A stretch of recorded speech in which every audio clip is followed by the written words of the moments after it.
Bernike sétál a Bodrogi kúria melletti területen.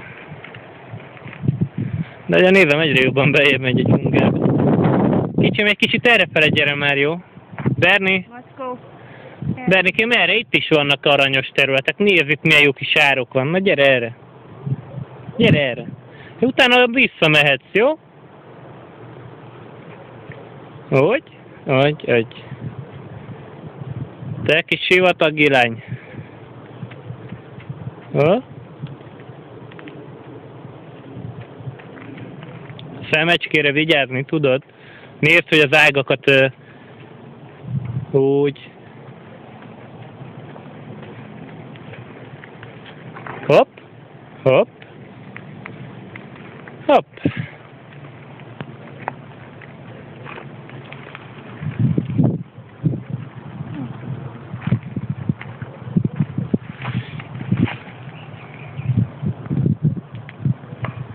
Szép lenne, csak nem jutottunk be.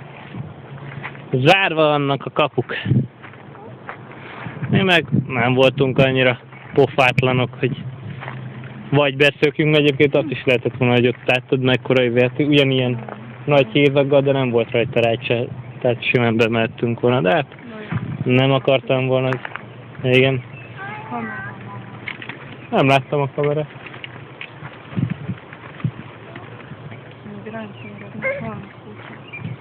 Hát mondjuk az a kutya már rég elszökött volna akkor. Na, kijöttél a dzsungelből?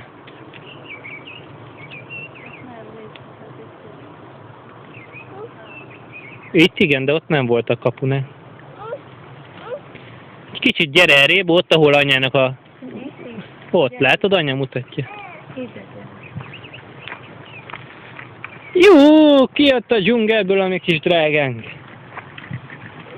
Szia, dzsungellány! De hát a kis cukorfát dzsungellány vagy. Jaj.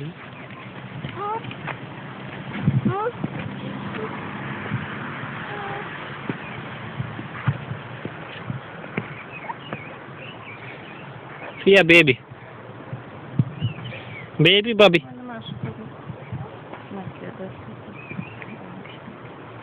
Igen.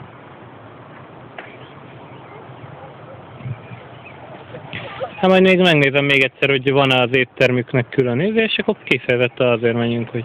Szóval megnézzük az étlapot, és azt mondjuk, hogy jaj, ne haragudjanak, semmi jó kaját nem láttunk, úgyhogy megyünk egy másik étterembe, de hát azért még megisszuk itt az ételt, megnézzük a kertet. De legközelebb csináljanak valami jobb kaját. Nem tudom, milyen séfjük van itt, a kis felvágzó, bárdal kergetnek ki minket. Neked nincsen jó kajám!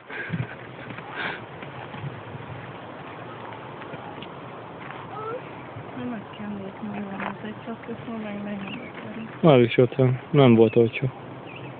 Na, gyere, baby. Na, integess akkor egyet, jó? Hey, baby! Nézd, itt a motor. Picur. Kicsim. Ez itt hagyott minket. Anya, ez itt hagyott minket.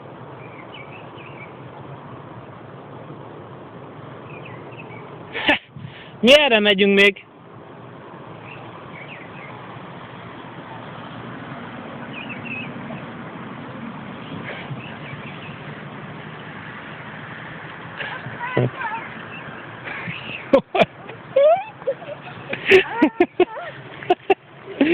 Jaj, de cukorfalat, hogy... De figyelj! Integess egyet, jó? És mondd, szia, mama! Ja. Mondd, szia, mama! Ja, mama. Jól van. Ja. Pepe.